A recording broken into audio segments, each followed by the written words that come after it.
तैमूर अली खान शाज़िर को लेके बहुत ज़्यादा परेशान है क्योंकि वो उनकी बात नहीं मान रहा और वो सिर्फ शिफा के पीछे पागल हो रहा है। जहां नबीरा कह रही है कि हमें कुछ ना कुछ तो सोचना ही पड़ेगा, वहां तैमूर अली खान ने भी ये मशवरा दे दिया है कि अब जाके हमें उस लड़की और उसके शौहर से मिलना ही होगा।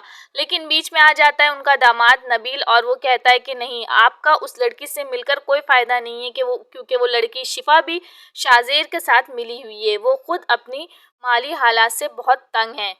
दूसरी तरफ आकिब शाज़ेद को समझाने की कोशिश करता है कि शिफा की ज़िंदगी बर्बाद मत कर, वो मास के साथ बहुत खुश है। लेकिन शाज़ेद कहता है अरे वो मास के साथ कहाँ खुश है, मास का घर वो इतना छोटा सा है कि वहाँ मेरा दम घुट रहा है, तो वो बेचारी वहाँ क्या कर रही होगी, कैसे रह रही होगी, और उसकी वजह से उसे टके टके की नौकरी करनी पड़ती है। वो ये सब डिज़र्व नहीं करती, मैं उसे बहुत कुछ देना चाहता हूँ। इतने में ही उसकी नज़र मास पे पड़ती है। मास से वो पूछता है कि तुम इतनी दूर यहाँ क्या कर रहे हो। मास बताता है कि मैं बेकरी आया था शिफा का फेवरेट केक लेने के लिए।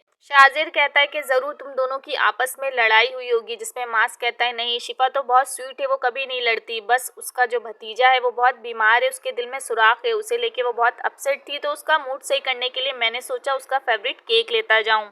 मास जब केक निकलवाता है तो केक काफ़ी एक्सपेंसिव होता है। मास कहता है छोटे साइज़ का दे दो, छोटे साइज़ का केक अवेलेबल नहीं होता, और शाज़िर आ जाता है और कहता है कोई बात नहीं, मैं पे कर दूंगा, कोई मसला नहीं है, दोस्तों वाली बात है, और ज़बरदस्ती मास को दिलवा देता है। इतना ही नहीं, रास्ते में एक गजरे वाला जा रहा होता है, वो गजरे खरीद के भी शिफा के लिए मास को देता है। मास बहुत शॉक होता है जब वो शिफा का नाम लेता है।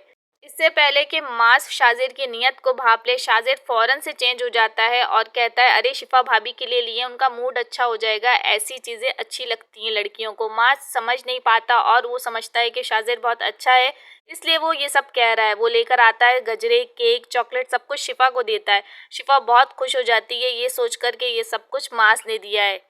शिफा कहती है महीने का एंड चल रहा है, मास तुमने इतना खर्चा किया है, पैसे कहाँ से आए। तो मास नाराज़ होता है, कहता है एक तो तुम्हारा शौहर तुम्हारे लिए इतनी चीज़ें लाया है ताकि तुम्हारा मूड ठीक हो, और तुम मुझसे सवाल कर रही हो, क्या तुम मुझे इतना कंगला समझती हो।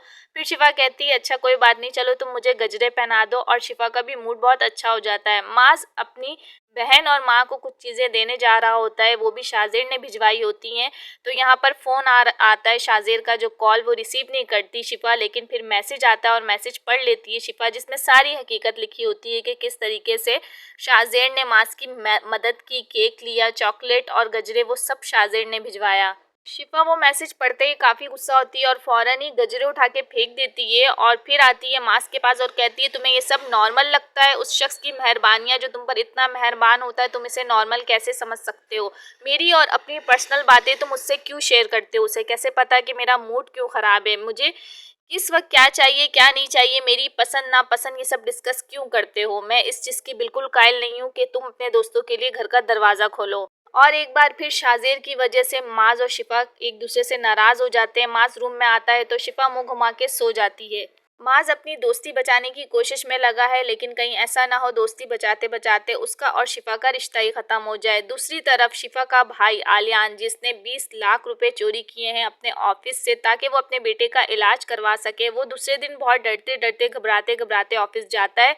देखता है वहाँ पुलिस होती है और पुलिस बाकायदा इंक्वायरी कर रही होती है। 35 लाख चोरी हो गए, जबकि 35 लाख चोरी नहीं होते हैं। आलियान के बॉस ने चोरी करने वाले पे ज़्यादा क्लेम किया है कि 35 लाख की चोरी हुई है ताकि वो ज़्यादा पैसे निकलवा सके, जबकि आलियान ने 20 लाख रुपए चोरी किए हैं। सीसीटीवी फुटेज चेक करने जाते हैं इंस्पेक्टर, तो मोबाइल में चार्ज नहीं होता है। बॉस कहते हैं कि अच्छा पहले मैं इसे चार्ज कर लेता हूँ मोबाइल को, फिर हम चेक करेंगे कि आखिर कैमरे में क्या कुछ है। और आलियान वहीं शॉक रह जाता है। यहीं से एपिसोड एंड हो जाता है।